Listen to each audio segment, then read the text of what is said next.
Buying or selling a home during this global health crisis, well, there's no question that the process has changed. But the real estate industry is adapting and reshaping a new way of doing business. Paul Moranger is a top broker with Sotheby's Realty. He's here with us today with some key insights into the housing market. Thanks, Paul. Thank you. I'm pleased to be here.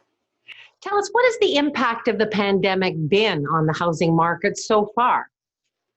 Oh, my word. It's changed our industry. It's flipped it upside down. So we started with the entire industry shutting down in mid-March. And it's slowly, 10 weeks later, we can see some signs that buyers are coming out, sellers are beginning to talk about selling. So there's some hope in the market. And does that apply to local as well as international buyers?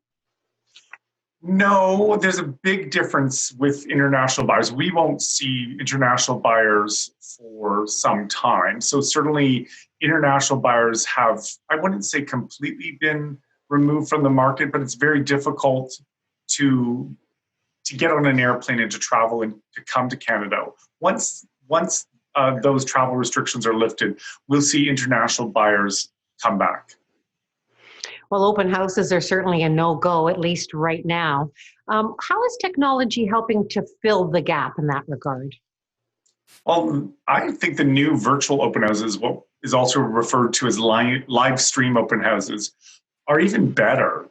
Certainly there's no freshly baked pie in the oven, but there's a similar experience, so that when we live stream, we use the Facebook platform for live streaming.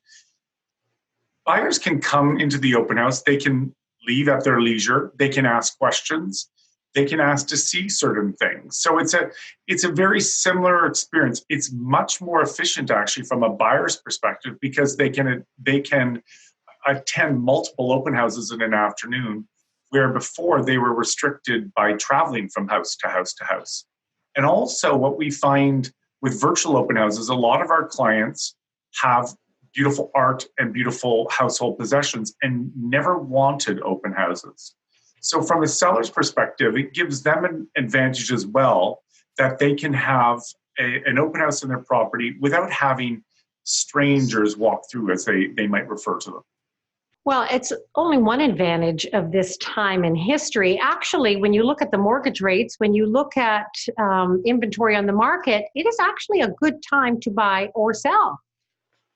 It's a tremendous time to buy. It's a tremendous time to sell, but for buyers, it's a great time to upgrade, because the higher end of the market hasn't inflated to the same level as the more approachable price points. So people looking to upgrade, it's just an incredible time, combined with historically low interest rates. It's so affordable. But we would caution buyers today in this market to say, I think these rates are too good to be true, so I am going to lock in for 5, 10 years or longer. It's a great time to lock in for as long as possible. But beyond the mortgage rates, people need to understand, Paul, that things are probably going to take a little bit longer, from the house inspection right on down to securing the mortgage loan. Oh, I couldn't agree with you more. Everything is much longer. The process is longer. It requires a greater level of patience on everyone's part. Home inspectors are now coming back to business. So it's not business as usual. It's business, but it is at a different pace. And how do you see real estate trending as the recovery begins and the pandemic hopefully becomes history?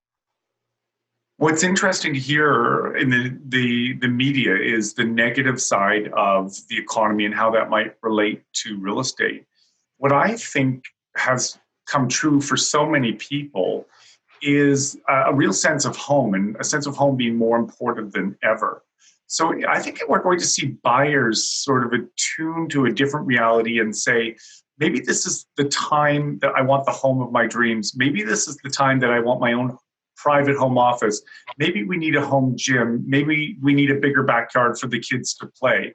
So it will be very interesting to see what buyers are going to start saying in the upcoming months. Well, people have certainly had a good opportunity to re-examine their priorities in this regard as well. Paul, thank you so much for taking the time to share with NewsPoint today. Oh, my pleasure. Thank you.